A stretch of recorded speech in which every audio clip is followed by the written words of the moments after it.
Hi, my name is Zell and I'm from Fayetteville, North Carolina. In this video, we'll be learning about the different ocean zones and the different animals that live in each one. By the end, you'll know more about marine diversity, how to help them, and you'll have a new ocean-themed container to show off your new knowledge. Water covers about 71% of the Earth. Of that amount, about 97% is ocean water. The phytoplankton that live there produce about 50% of the world's oxygen and absorbs about 25% of its carbon dioxide. We rely on the ocean in a lot of ways, from food to science and history to recreation and materials. We actually find resources for medicine down there. However, only about 5% has been explored, and that means so many possibilities are just waiting to be discovered. So, how deep is the ocean really? Well, it's deeper than Mount Everest is tall. If you were to put the Himalayas on the ocean floor, the peak would still be about 7,000 feet below sea level. That's the mountain's 29,035 feet versus the ocean's depth of 36,201 feet. Covering so much area and depth, it's divided into 5 zones. We'll be decorating our container with the 3 major categories. The sunlight zone, also known as the euphotic zone, U meaning good and photic meaning light. The twilight zone, also known as the dysphotic zone, dys meaning not, so it's not lit. And then the midnight zone, also known as aphotic, A meaning without, so it's without light.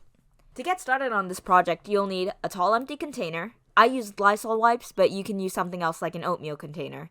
3 sheets of paper to represent each zone, 1 light blue, 1 medium blue, and 1 dark blue or black. If you don't have these, you can color some paper with crayons or markers. You'll also need glue and or tape, scissors, and you can either print sea creature cutouts or draw your own. Let's start at the top. Cut your light blue paper so it's a thin strip representing this zone's measly depth of 600 feet. Then, tape or glue one end at the top and wrap the rest around, securing the tail end as well. Now label it Sunlight Zone and start decorating. Choose organisms like fish, dolphins, sharks, crabs, stingrays, turtles, coral, and seaweed. Sunlight only shines through this specific zone, so it's the only one with plants. That allows a lot of different animals to fill the food web. This is where most creatures you would typically think of are because it's the most diverse area. Don't want to be typical? You can still find unique animals here. For example, when you think of sharks, you probably think of the great white, but there's also the thresher shark. It has a super long tail, big eyes, and doesn't even show its teeth. Plus, it's super docile and super shy.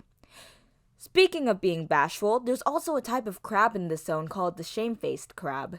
Its actual name is the Kalapa crab, but it covers its face when it goes into defense mode, making it look super embarrassed. Our next area is the Twilight Zone. It reaches from 600 to 3,000 feet deep, so make sure your medium blue paper is bigger than your Sunlight Zone, but still smaller than your dark paper, which will be the Midnight.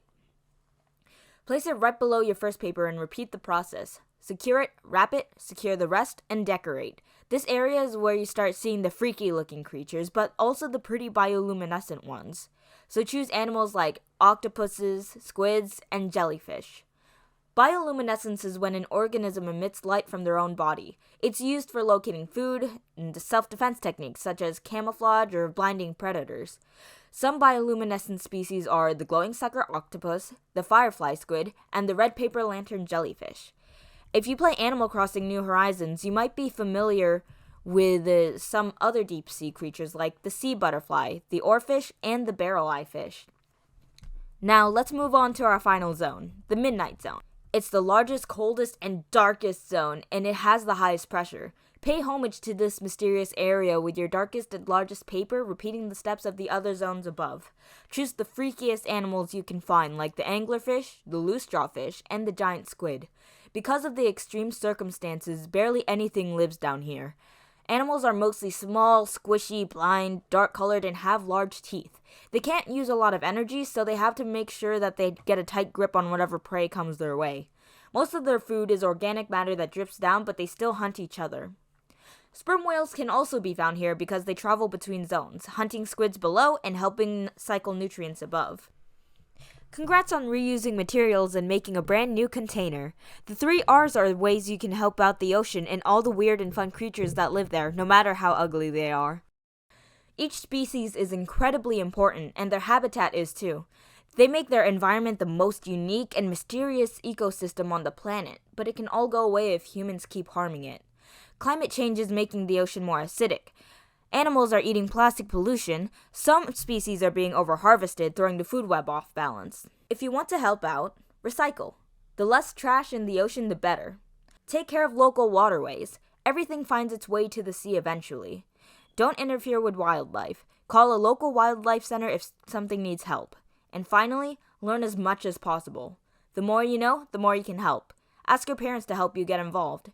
I hope you enjoy your new decor. Thanks for watching.